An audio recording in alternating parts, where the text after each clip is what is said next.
आज की वीडियो में मैं बात करने वाली हूँ गिल्ट की एनर्जी के बारे में।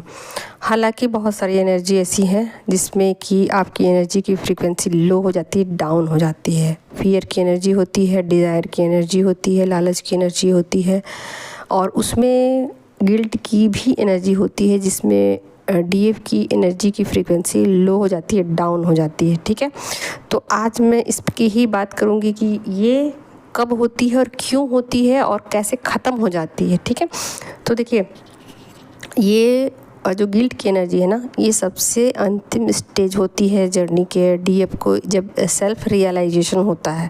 और इससे पहले जो डीएफ है ना, वो क्या करती है, ब्लेम करती है, ब्लेमिंग वाली एनर्जी में होती है, ब्लेम करती है, डिज़ायर की एनर्जी में होती है, लालच की एनर्जी में होती है। देखिए होता क्या है कि जब डीएफ ना इस जर्नी में होती है ना, तो उनको कार्मिक से पाला पड़ता है। तो वो ऐसा सोचती है कि जो भी उनकी लाइफ में डिफ़िकल्टीज़ है, प्रॉब्लम है, इसके लिए सारे कार्मिक दोषीवार हैं। ठीक है, तो वो पूरा फोर्स लगाती है कि कार्मिक जो है वो उनकी लाइफ से हट जाएं, चले जाएं, ब्लेम करती है, उनसे जेलस होती है कार्मिक से। ठीक है, तो जब उनकी एनर्जी की फ्रीक्वेंसी बढ़ती है थोड़ा और वो अपने ऊपर वर्क करती है।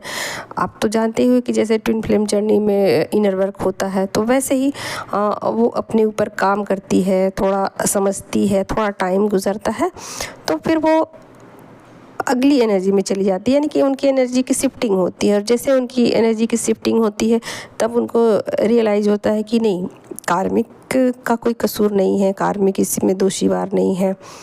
फिर वो अपने पार्टनर को दोष देती है, जो भी चीज़ें उनकी लाइफ में ट्रबल देती है और उनको फियर में लेके आती है या उनको प्रॉब्लम में लेके आती है या किसी भी तरीके से उनको सोल शॉक देती है, कुछ भी उनको प्रॉब्लम होते हैं उसके लिए वो अपने पार्टनर को दोष देती है। और ये सिचुएशन जितने भी मैं बता रही हूँ ना, इसके टाइमिंग का कुछ हिसाब नहीं है, कोई लिमिटेशन नहीं है। वो उनके इनर वर्क के ऊपर है, उनके काम करने के ऊपर है कि कितना जल्दी वो अपने ऊपर वर्क करती हैं और कितना उनका काम करने का तरीका और कितना वो इसके लिए तैयार है, खुद को तैयार कर रही हैं।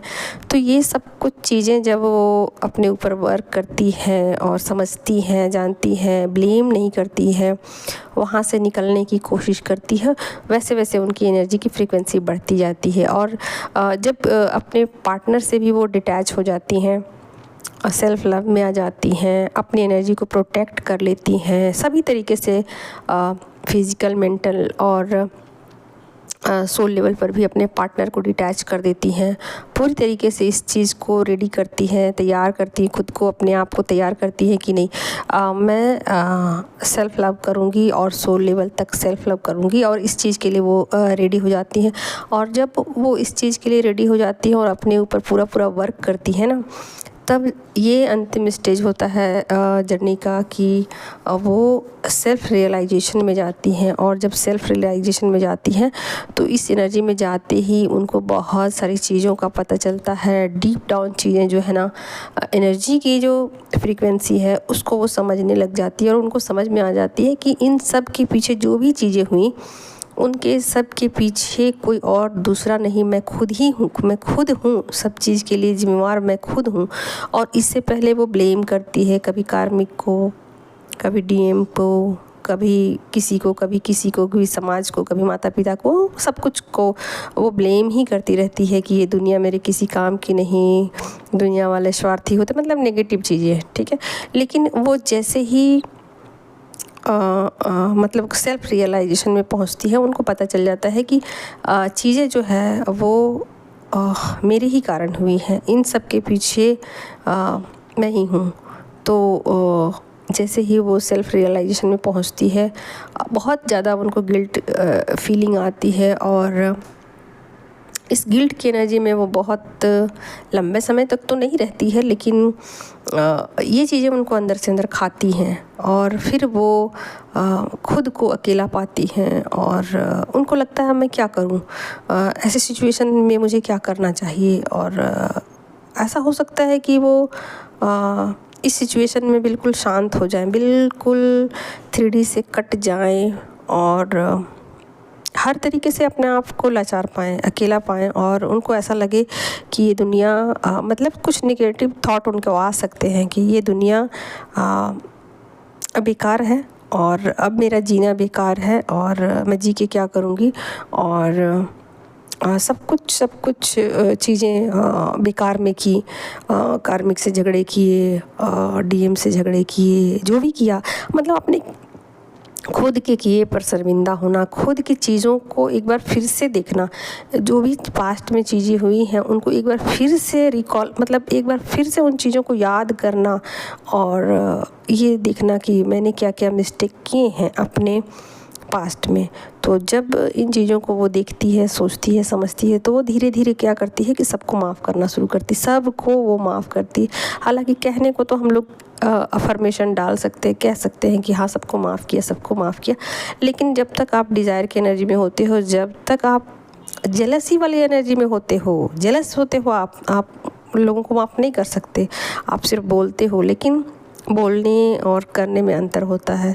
तो जैसे ही डीएफ सेल्फ रियलाइजेशन में पहुंचती है, गिल्ट की एनर्जी में जाती है, वो सबको माफ़ करती है और डिवाइन को सरेंडर करती है। और यहाँ पर उनका सरेंडर, असली में जो सरेंडर जो होता है ना, वो यहाँ पर आता है जब यहाँ पर उनके पास कुछ बचता नहीं है, कोई डिज़ायर नहीं होता, कोई लालच नहीं होता, कोई किसी भी तरीके का फ़ियर नहीं होता, किसी भी तरीके का फ़ियर नहीं होता कि लोग क्या कहेंगे, लोग क्या सोचेंगे, दुनिया ऐसी है, दुनिया वैसी, किसी भी तरीके का लालच, फियर, कोई भी गिल्ट, कुछ भी। तब उसके बाद वो गिल्ट की एनर्जी में भी नहीं रहती। जब वो गॉड को सरेंडर करती है तो फिर गिल्ट की एनर्जी से भी वो बाहर निकल जाती है। जैसे ही वो गॉड को सरेंडर करती है, गिल्ट की एनर्जी से बाहर आ जाती है और उनकी एनर्जी की फ्रीक्वेंसी बढ़ जाती है और हमेशा हमेशा के लिए उनकी सोल जो है वो पीस में चली जाती है। ठीक है, तो ऐसा पॉसिबल है कि बहुत सारे डिवाइन फेमिनाइन इस एनर्जी में पहुंचने के बाद खुद को स्टक पाएँ। कई बार ऐसा होता है कि टैरो रीडर खुद या फिर रेकी हीलर खुद दूसरों की हीलिंग कर रहे होते हैं और खुद ही इस जर्नी में स्टक हो जाते हैं और उनको समझ नहीं आता कि मुझे किधर जाना है, क्या करना है, और चीज़ें जो हैं उनको अपने लूप में ले लेती हैं। ठीक है, तो आज का मेरा छोटा सा वीडियो यही था दोस्तों। Take care, love you all, thank you so much.